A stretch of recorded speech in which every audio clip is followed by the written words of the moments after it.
Masa kecil yang damai, hiduplah seekor monyet bernama Boni. Boni adalah monyet yang cerdas dan sangat setia.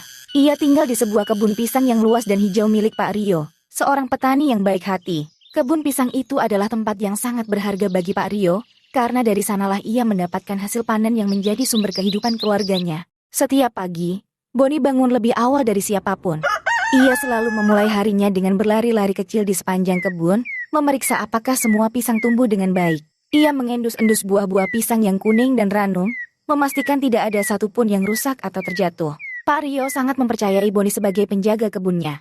Namun, kebun pisang Pak Rio tidak selalu aman. Ada kawanan tupai nakal yang tinggal di hutan dekat kebun.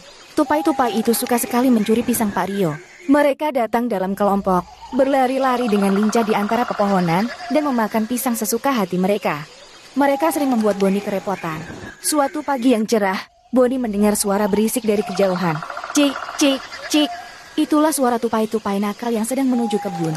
Boni segera memanjat pohon pisang terdekat dan mengintip ke arah mereka. Benar saja, kawanan tupai itu sedang bergegas masuk. Mata mereka bersinar penuh semangat ketika melihat pisang yang menggantung manis di atas pohon.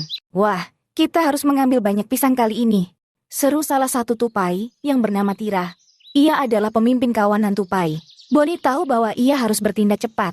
Ia pun menyusun rencana. Dengan lincah, Boni melompat dari satu pohon ke pohon lainnya, mendekati kawanan tupai tanpa suara. Ia lalu mengambil sehelai daun pisang yang besar dan menjadikannya peluit alami. Boni meniup daun itu dengan keras. Piu-u-u-u-u. Suara melengking itu membuat para tupai terkejut. Tira dan teman-temannya melompat ketakutan. Tidak tahu dari mana suara itu berasal. Ada apa ini? Teriak Tira, kebingungan. Boni melompat turun dengan gaya berani, sambil berkata, Hei, kalian tupai nakal. Ini kebun Pak Rio, dan aku penjaganya. Jika kalian mencuri pisang lagi, aku akan membuat kalian berlari sepanjang hari sampai ke hutan. Para tupai gemetar ketakutan, tetapi Tira tidak mau menyerah begitu saja. Kami hanya ingin pisang sedikit saja. Kenapa kau tidak berbagi? Katanya dengan suara bergetar. Boni berpikir sejenak. Ia tahu bahwa menjaga kebun berarti juga harus bijaksana.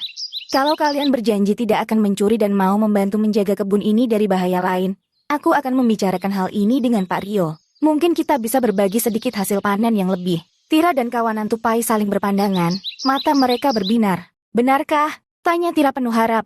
Boni mengangguk.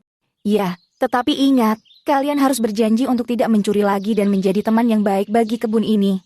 Akhirnya, para tupai setuju. Mereka berjanji untuk membantu Boni menjaga kebun dari hewan-hewan lain yang mungkin datang mengganggu. Pak Rio, yang mendengar cerita itu dari Boni, setuju untuk berbagi sedikit hasil panennya dengan para tupai. Sejak saat itu, kebun pisang Pak Rio menjadi lebih aman, dan Boni tidak perlu khawatir lagi. Ia sekarang punya sekutu baru, dan mereka semua hidup rukun, saling membantu menjaga kebun agar tetap subur dan penuh keceriaan. Dan begitulah, kisah Boni si monyet penjaga kebun pisang berakhir dengan bahagia. Kebun Pak Rio tetap damai, dan para tupai tidak lagi menjadi musuh, melainkan sahabat yang